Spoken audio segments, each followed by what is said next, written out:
El GPS de la arquitectura latinoamericana está aquí. La columna de 3060, de la mano de Omar París.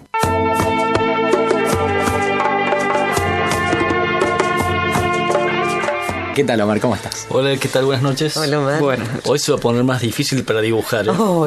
¿Sí? ¿Qué momento? Sí. Dibujaremos perfiles urbanos.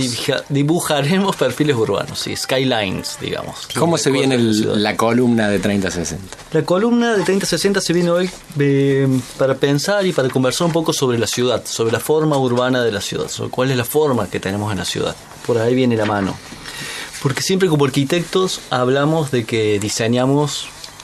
Siempre estamos hablando que diseñamos y estamos hablando que diseñamos arquitectura, pero hay otras escalas de diseño donde estamos incorporados. Si hacemos un zoom in, nos vamos al interiorismo, y si hacemos un zoom out, nos podemos ir al diseño urbano, al urbanismo o a lo territorial, que son distintas escalas. O sea que también hay una disciplina o parte de la disciplina que se aboca a qué forma va tomando la ciudad, ¿no? Sí, que se estudia, se analiza para ver cómo se puede arreglar los problemas que hay. De hecho, ahora, hace un tiempo ya hay carreras específicas, la carrera de urbanismo, ¿no? Pero durante muchos años los arquitectos hemos estado trabajando en eso y bueno, la Facultad de Arquitectura y Urbanismo, de donde estamos, trata específicamente ese tema. En otras facultades no, es solamente de arquitectura y existen otras carreras de urbanismo. Que dicho sea de paso, si bien el urbanismo ha existido siempre, porque siempre ha habido ciudad, pero el hecho de planificarlo, sí hay muchos casos que vienen desde la historia, pero como disciplina que se enseña en la facultad es relativamente nuevo, o mucho más nuevo. Hay muchos libros de arquitectura, uno encuentra tratados de arquitectura, pero tratados de urbanismo son más nuevos, hay menos cosas. Menos cosas por ahí abocadas como a la esencia del urbanismo, por ahí como mucho estudio, mucho desarrollo de cosas como planes, puntuales, sí, claro. Planes realizados, estudios realizados, pero bueno, esto, lo que decís vos de la teoría, no hay un Vitruvio. Claro, hay ciudades más intuitivas, vamos viendo. Bueno, muchos oyentes estaba pensando, ¿no? Muchos oyentes se preguntarán cómo se determinan esas formas urbanas, ¿no? ¿Cuáles son las herramientas con las que, es contrario puntualmente a lo de la arquitectura, en donde, la forma de un edificio, hay un autor, hay uno o varios, pero hay como una concentración en los autores, hay una escala, la ciudad tiene otra complejidad. Claro, y y yo creo que a veces no está tan claro que sí se diseña o se genera por falta de algún tipo de diseño. Las ordenanzas son las que ordenan distintas situaciones. En el caso del tejido edilicio, de lo que serían los edificios, podemos encontrar que hay dos acciones que son las que configuran la ciudad. Por un lado están las acciones que yo llamo generales y las particulares en el otro. Las generales sería todo lo que viene de parte de los organismos que regulan la forma. Entonces existe un perfil que dice que podés ir a tal altura, existe una ordenanza que habla sobre la cantidad de FOS y FOT, que podemos... Las ordenanzas son el famoso código de edificación, eso que uno va a consultar a la municipalidad antes de hacerse una casa. Para saber qué puedo hacer. Son los por límites. Ejemplo, yo digo, pasa muchas veces, y que ese es el tema que me gusta conversar, pasa muchas veces que voy a un lugar y me gusta vivir en ese barrio y tengo la oportunidad de acceder a tener algo ahí, y porque me gusta, porque tiene un retiro y porque hay todas casas con verde y es un barrio jardín como tipología urbana, y después cuando tengo que ampliar se me ocurre ocupar el jardín con el garage. Claro.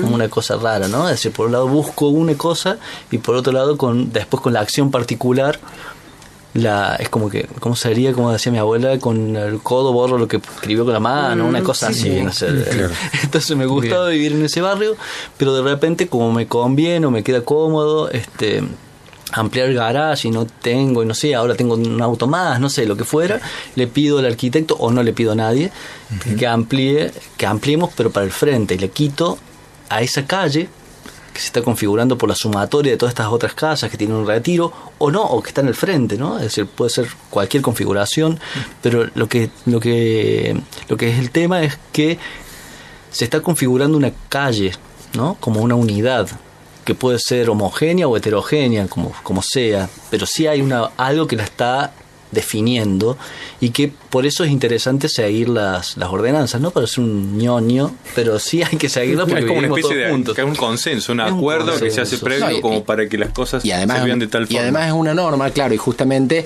van dando por ahí las diferentes identidades, o esto que decíamos al principio, ¿no? Esto que hablamos de ciudad, que son los escenarios. Bueno, uno puede pensar en los diferentes barrios que tenemos en Córdoba y cómo esas configuraciones espaciales del espacio público, calle en este sentido, no es lo mismo ir por una calle que tiene edificios sin línea de retiro a 7 pisos que tenga a 3 pisos, o que sea solamente residencial con retiros incluso laterales entre las casas. Bueno, van todas estas diferentes disposiciones van haciendo espacios públicos diferentes. Sí, van haciendo que sea agradable o desagradable andar por un lugar. Incluso también tiene que ver el arbolado, no solamente los edificios son los que configuran el espacio de una calle o de una plaza.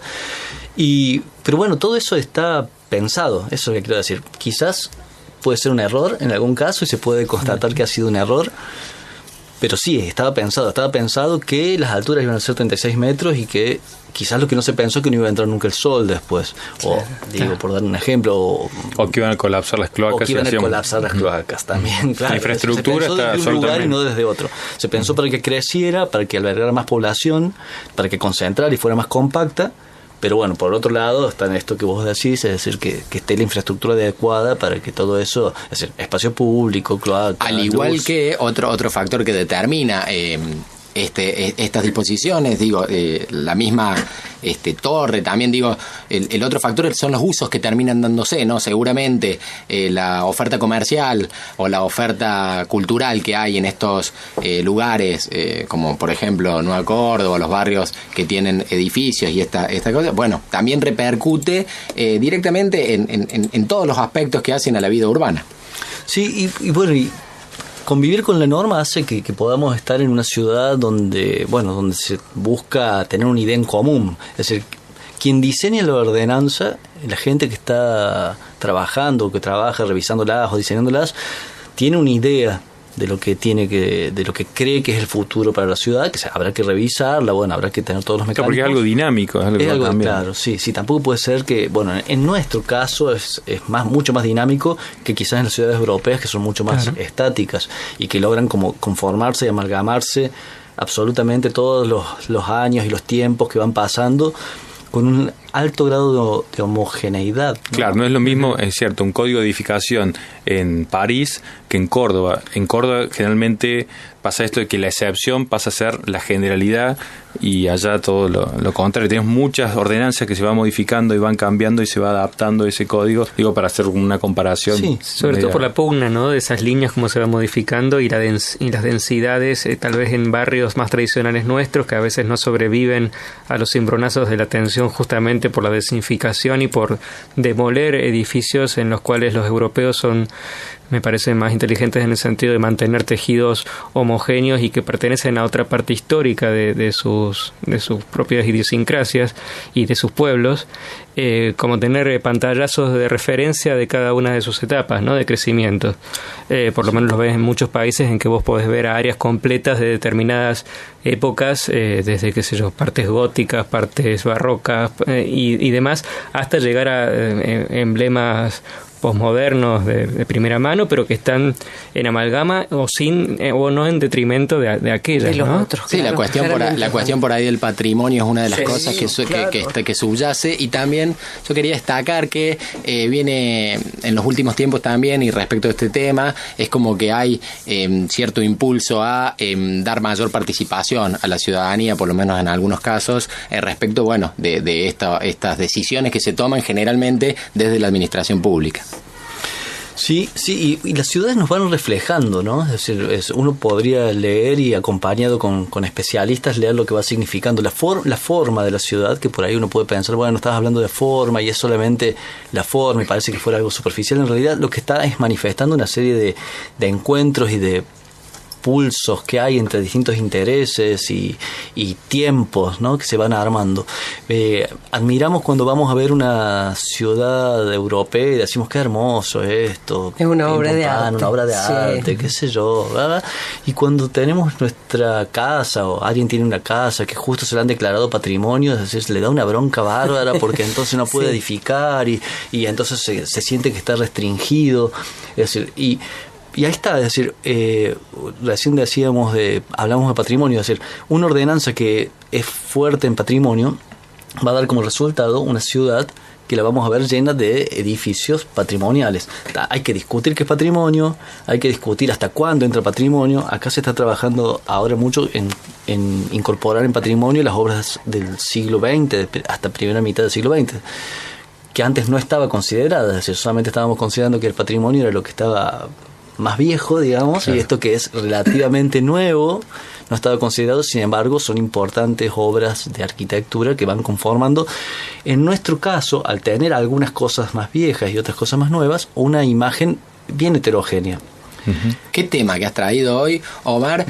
La verdad, para la columna 3060 a muchos nos está quedando el lápiz con la punta porque no hemos podido esbozar una línea. Digo, un tema muy interesante, ¿no? Esto de las ordenanzas, porque van configurando las diferentes, justamente las diferentes ciudades que vivimos, la nuestra en particular, y un tema que también, de nuevo, ¿no? Se abren como muchas aristas.